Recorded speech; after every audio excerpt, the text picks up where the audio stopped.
about the noise thing they're trying to break this weekend? Kansas City did it. The decibels, loudest stadium. I haven't been informed in that, but hey, let's do it. Be great. How much would that help you guys? Just loudness of your fans at a home game like this. Mo louder, mo better. Louder the better. I mean, that's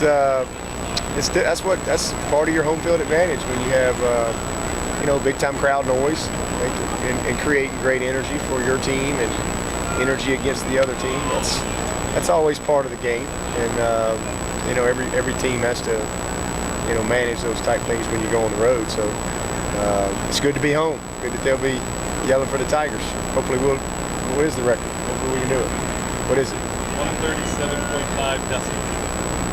The Chiefs just broke it this past week. Wow. So we're going from 138. And that's the thing. It was like, what was the majority? 120 something. All right. Well, that's good. Hopefully we can have one more point than Florida State and one more decibel than Kansas City, and it'll be a good day for the Tigers.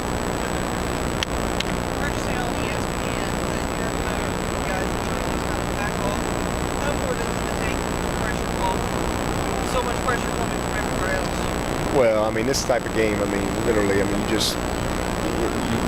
don't want to overcoach these guys. I mean, they're going to be ready to play. We got to have a good plan. We got to get our plan down, and then we got to get out of the way and let these guys go and play and perform and help them deal with some adjustments and adversity on game day and all that stuff. But we're trying to just keep them loose. I mean, they know.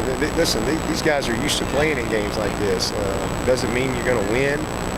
Doesn't mean you're going to play good, but they've got an understanding. They've got a good visual of what it takes to win these type of games. Played in 4 top 10 games in the last 9. So, to me, this is kind of hopefully going to become the normal for us. Playing in these type of games in great environments. The more you're exposed to that, the more you play in those type of games, the further you can take your program. Ben is going to be back. He's going to be a backup. We're not going to start him on special teams, but hopefully he will be available if needed. And then who's the other one you asked about? Oh, Shaq. Yeah, Shaq's good. He's going to play. Everybody else is pretty good shape. Yeah. You feel pretty good coming out of that BC game. I know that had to be a concern playing a team that physical when you play a game like this. Yeah. Pretty good about it. Yeah. We came out of the game pretty good. Shaq was obviously one of the most concerned about coming out of the game, but he's had a good week. Looked good all week in practice. Excited about it. Should be ready to go. What can be said about, you mentioned a little bit about playing big games, and you guys have had a little bit of that experience this year. You've had some adversity. What can be said about that in a game like this, being that there's probably a lot of people out there that says Florida State hasn't experienced some of those things that you have? Does that give you any edge at all? I think it's great for us to have that experience to draw on, but I don't necessarily think that's a negative for Florida State. Listen, all you can do is take on the challenges that are presented to you, and that's what they've done. I think, and they've not only taken on the challenges, they've handled them exceptionally well. Everything they've been exposed to. They've been on the road and got down 17-3, and to a very physical team, and they rallied, came back, and made some plays, and won a tough ball game on the road. So they've again, all you can do is play the guys on your schedule.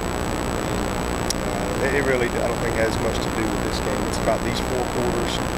These are 2 very similar teams, pretty evenly matched. So both teams are going to play their tails off. There's no doubt about it. It's going to come down to a few plays. It's a few plays. Hopefully we make those few plays and protect ourselves and get the job done. I love our experience that we've had. I don't think that's a negative. But is it the difference in the game? Probably not. The difference in the game is going to be execution and mistakes. Talks going to be about the 2 quarterbacks. What advantages does Todd have? Just the experience.